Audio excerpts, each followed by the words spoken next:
MG is back in Malaysia with not one but two models, this being the more practical MG ZS EV. With 320 kilometers of range, an LFP battery, as well as a 7-year warranty. This is here to rain on the Atto 3's parade. My name is AIMAN ABDULLAH. This is Malaysian Motoring. This is our launch coverage of the new MG ZS EV.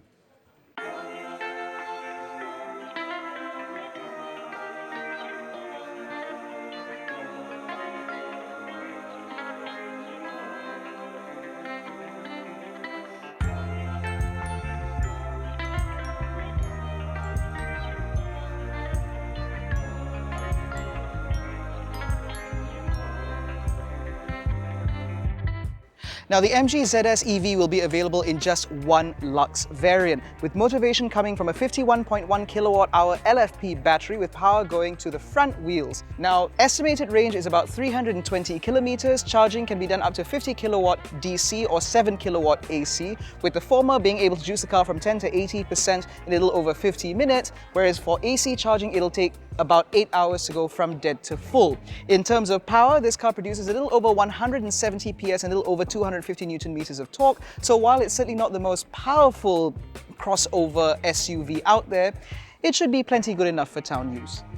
Now, in terms of design, the MG ZS EV is not necessarily the most exciting looking thing, because this is ultimately a vehicle that is based on an internal combustion model. So up front, instead of a grille, you get a closed off section which also includes the charge port, which is both for your AC and DC charging. Flanking those are a set of full LED headlights replete with automatic high beam, and overall the front end does look pretty good. But it's down the side where I think it's a little bit more of a mixed bag. Rolling stock are handled by a set of Michelin Primacy 4 tires wrapped around a set of 17-inch dual-tone alloy wheels. Now, this does look a little bit underwheeled, and because of the design of the vehicle, no matter how high you upgrade these alloys, aftermarket of course, is never really going to fix that. But that said, however, this side profile does look like a very typical SUV, which means you have a relatively large glass house, you've got functional roof rails, and overall it does look decent, inoffensive. Now, the back of the MG ZS is also much the same. It is uninteresting but also inoffensive. Now, of course, you get LED tail lights, although the indicator and reverse lights remain bulbed, and behind this, which is accessible via this pushable MG badge, I think looks quite nice, you get a pretty decent amount of space. Now, of course, you can extend this a little bit further if you want to fold the rear seats flat, which are split 6C40, but what I think is most remarkable about this is the sheer amount of space underneath the boot floor. Underneath this false floor, there is more than enough space for not only the tire inflator kit as well as the emergency kit, but also this car's 3-pin charger, which is included in the price, which I think is really smart packaging. Now, the interior of the MG ZS is a pretty interesting place to be, because for starters, the material quality choices are quite impressive for something that is ultimately 130,000 ringgit or less than 130,000 ringgit. The material choices are quite plush. This is all soft touch. There's some real stitching here. This is all nice and soft. Even this is soft. It's only until you start going to places where you wouldn't really be touching on a regular basis as it gets scratchy. So overall, this is quite impressive for the money. What is also impressive is this central screen. Now, this touchscreen is a built-in unit. It's not some aftermarket OEM system, which means that you can control vehicle functions through this screen. It's integrated quite well, and it does offer Apple CarPlay and Android Auto straight out of the box, which means that it should be quite easy for you to use your phone. Now, there is also a wireless charging pad down here, a couple of USB ports, one USB-C, one USB-A. Obviously, you get electronic parking brake with this car, and the gear selector is done via this rotary knob, which is not too dissimilar to what we've seen before from Kia. Now, what is a bit more interesting is a set of toggle switches up ahead, which has your drive mode selector as well as your battery mode selector, as well as what's labeled as KERS. Now, those of you who are familiar with Formula 1 know that this is a kinetic energy recovery system, which in this car refers to the brake regeneration. Of course, you can just set that to 3 different levels, and we're not sure if that includes full one-pedal driving. We'll only find that out a little bit later. Now, in terms of ergonomics, everything in here does fall relatively easily to hand. I appreciate the fact there are physical controls for the air conditioning system, like adjusting the temperature as well as the fan speed. What I do not appreciate, however, is the fact that the steering wheel is only adjustable for angle and not reach. That, I think, is...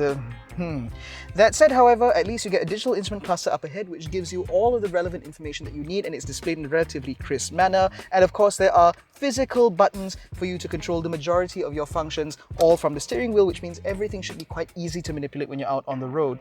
Now, with this seat sub in my driving position, it reveals the ZS's party piece, which is the amount of space in the rear. I have a decent amount of knee room and a decent amount of headroom, despite the very, very large panoramic sunroof that we cannot open because somebody's taken away the key. Now, in terms of comfort, these rear seats are relatively wide and they do provide a decent amount of support. And of course, material quality back here is decently impressive, again, given the money. You get a set of crotch coolers here, a USB-A and USB-C port. You get a deployable center armrest with cup holders as well, and the fact that it doesn't flop down means that this is a slightly higher quality vehicle than what you get from some Toyotas. And of course, you do get ISOFIX mounts back here, and these doors open decently wide, so this would make a pretty decent family car. The only trouble is I have found that the floor is a little bit too high, or the seat is mounted a little bit too low. So as you can see, I have almost no under-thigh support, but I can push my feet in underneath the seat in front of me, although they'll have to go some distance in order to make up for that. Now, the MG ZS EV will come as standard with MG Pilot, which is what they're calling their ADAS features, which means that this car will come as standard with things like radar-guided cruise control with autonomous emergency braking and traffic jam assist, a 360-degree camera, blind spot monitoring, rear cross-traffic alert, lane centering, and lane departure warning, among many other features, which means, again, this is suitable as a family car. Now, once again, the MG ZS EV is available in one variant with prices starting from 125,999 ringgit. That is inclusive of a 7-year, 150,000 kilometer warranty and an 8-year, 160,000 kilometer battery and motor warranty, making this easily one of the most competitive EV after-sales packages available. Now, MG says that they've already signed on some 8 dealers at the time of filming, with a target of over 20 dealers available nationwide before the end of the year, which means you can certainly buy an MG with confidence. Let us know what you think about the new MG ZS EV. Do you think that this is a solid enough package to upset vehicles like the BYD Atto 3 and Omoda E5? Let us know in the comment section below. In any case, that has been our launch coverage of the MG ZS EV. If you enjoyed this video, please give it a thumbs up, subscribe to the channel, hit the little bell icon to be notified every time we make a new upload. Don't forget to follow us on Facebook, Twitter, Instagram, and you can join our WhatsApp channel. All the links to those are in the description below. Thank you so much for watching. We will catch you in the next one. Take care and stay safe.